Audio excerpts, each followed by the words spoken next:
Hi Leute, willkommen zu Dragon About. Ich bin der Dirk und auf meinem Kanal dreht sich alles um Labwaffenbau und einige andere Sachen. Heute gibt es mal ein Video, da wird mal nicht gebaut. Und zwar bin ich schon von ein paar Leuten mal gebeten worden, wegen dem Flexi-Paint mal ein Video zu machen. Und zwar geht es darum, Flexi-Paint hatte ja vor einiger Zeit die Formel umgestellt.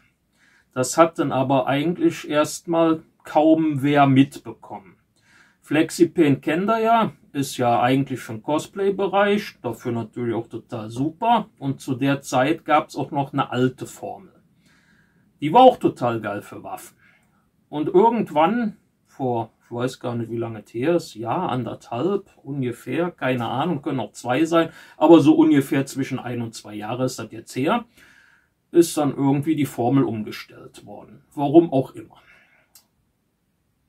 Kann man sich ja denken, was man will. Auf jeden Fall, ich habe zu der Zeit auch sehr gerne Flexi-Paint zum Latex benutzt, obwohl ich da schon zu der Zeit am Umstellen war auf Flexi-Paint, weil das halt, mal abgesehen, dass das einiges teurer ist wie Latex, viele Vorteile hatte.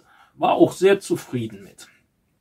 Dann kam so irgendwann zur Winterzeit, ich glaube, das war letztes Jahr zum Winter, also ist das ungefähr ein bisschen so, ja, so 1,5 Jahre müssten das her sein.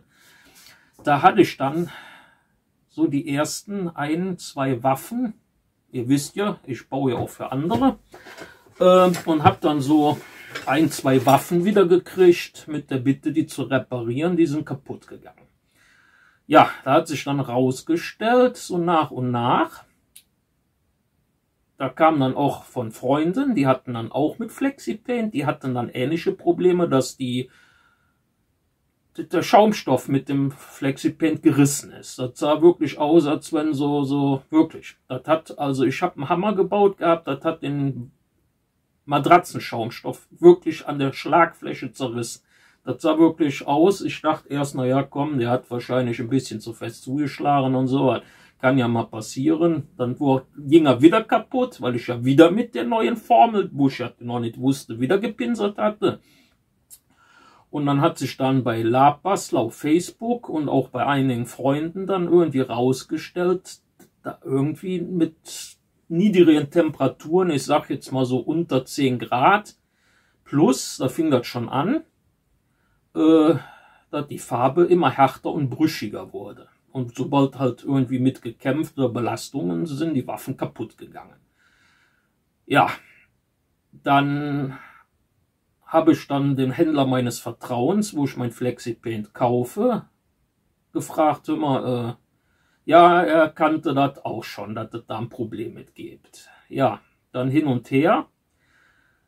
Er hat dann, gut, als Normalbürger kriegst du ja bei einer Firma nicht unbedingt Gehör, hat er sich dann drum gekümmert, dass da mal eine Antwort zu kam. Ja, dann wollten sie erst gar nicht und dann haben sie dann nachher dann, dass die neue Formel ja nicht mehr so mit Probleme leicht hätte und die alte Formel, sie könnten sie eventuell wieder herstellen.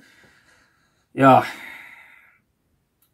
man musste denen ein bisschen klar machen, die Leute, die Labwaffen bauen, was ja nicht gerade so wenig sind, oder auch generell irgendwelche Sachen mit Flexi-Paint für Lab, dass die dann die Sachen wahrscheinlich dann nicht mehr bauen, beziehungsweise nicht mehr mit dem Flexi-Paint, also mit der alten Formel, nicht mit der neuen, dann halt nicht mehr bauen würden und dann halt dementsprechend auch, ich sag jetzt mal, finanzielle Einbußen dann da wären. Ja, haben sie anscheinend soweit ist angekommen, würde ich mal sagen.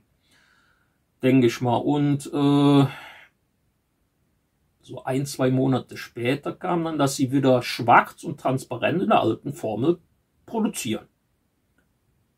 Habe ich mich direkt gefreut. War zwar noch ein bisschen skeptisch, weil zu der Zeit hatte ich schon wieder auf Latex umgestellt, weil das, muss ich ehrlich sein, dann immer die Waffen wieder neu zu machen und dann anschließend gehen sie wieder kaputt bei Kälte. Naja, kann sich ja auch keiner leisten, ne?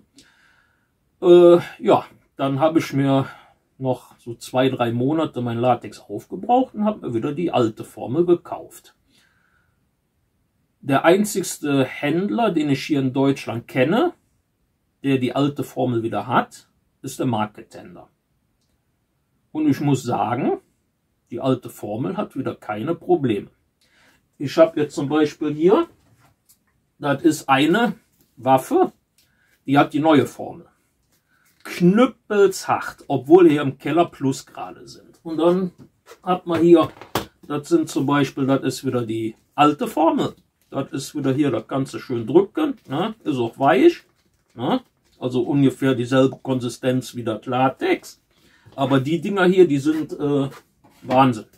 Die habe ich hier immer noch liegen, vielleicht tue ich sie irgendwann mal neu pinseln, aber hier, ist wirklich, also das ist als wie ein Brett, ne? Ist schon Wahnsinn, ne? Also, ja, und das ist jetzt, also es hat sich anscheinend noch nicht rumgesprochen, dass es wieder die alte Formel, die kein Kälteproblem hat, gibt.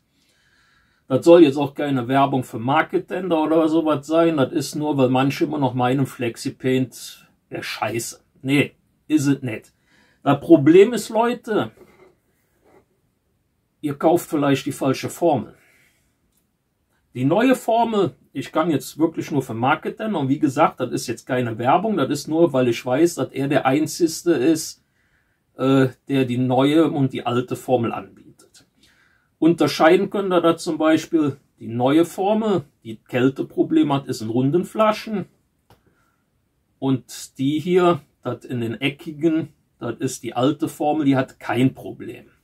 Dazu kommt dann noch, dass ab und zu schon mal, gibt es ja noch Videos teilweise zu, Flexipaint wäre nicht so flexibel wie Latex. Es ist vielleicht, also ich weiß es nicht, ich kann es vielleicht ja beurteilen, ihr wisst ja, ich brauche ein bisschen mehr, es ist vielleicht ein bisschen weniger flexibel wie Latex. Was aber auch nicht schlimm ist, Leute, weil im Endeffekt, ihr zieht ja nicht an dem Zeug. Das ist ja, auf die Waffen kommen ja, Druck kommt drauf und keine Zugkräfte.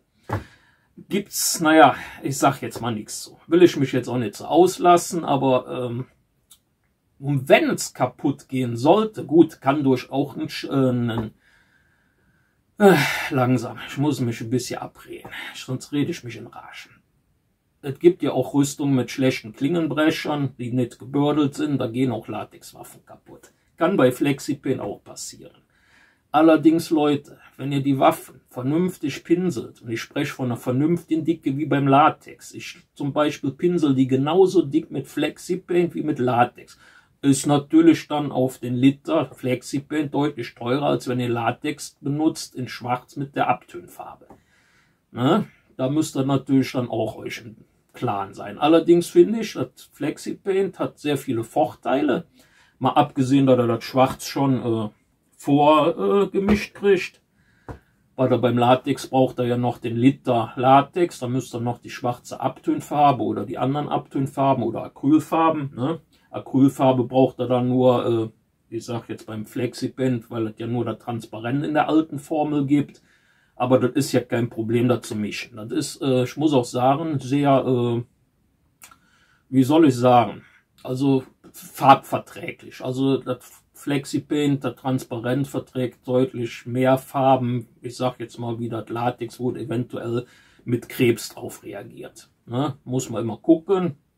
Aber so in der Regel, von der Verarbeitung ist es eigentlich dasselbe. Obwohl ich muss sagen, ich finde Flexipaint beim Pinseln wesentlich angenehmer, weil danach muss man den Pinsel nicht sauber machen. Man stellt den Wasser rein, den nachher abtropfen ein bisschen oder auch nicht, wenn man noch ein bisschen Wasser in die Farbe rein tut, und dann kann man das super pinseln. Wie gesagt, das hängt halt auch von der Dicke ab. Ihr könnt nicht wie beim Cosplay, also Cosplay hat tolle Sachen.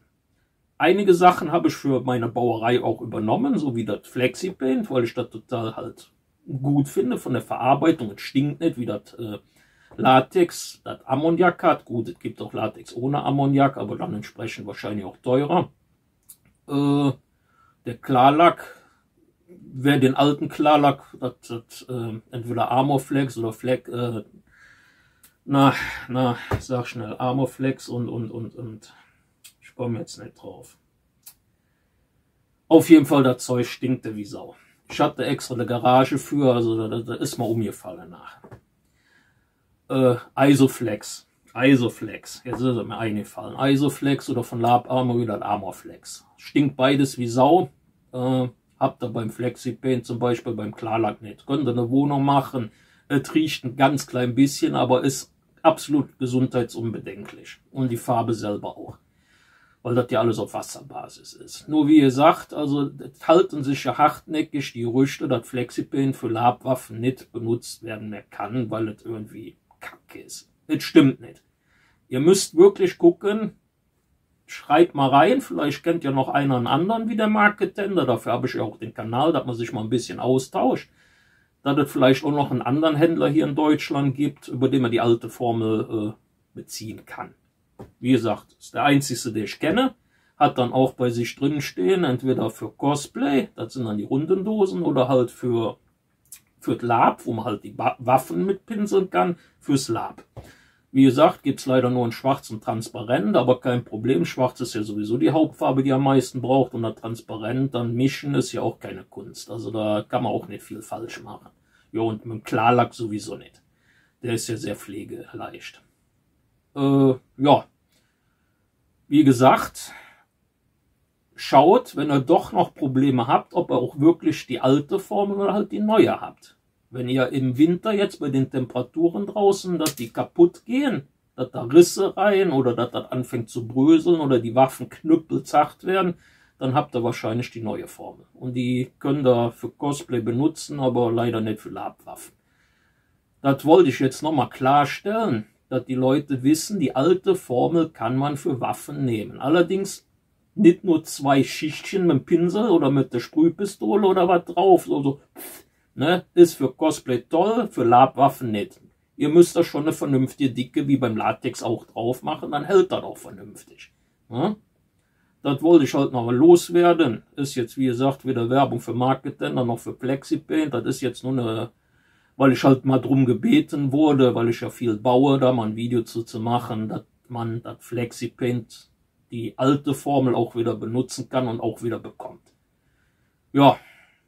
Dann hoffe ich mal, das Ganze hat ein bisschen Klarheit gebracht. Wenn irgendwie Fragen sein sollten oder ihr wirklich irgendeiner weiß, wo man sonst auch noch die alte Formel herkriegt, außer beim Marketender, schreibt das mal unten in den Kommentaren.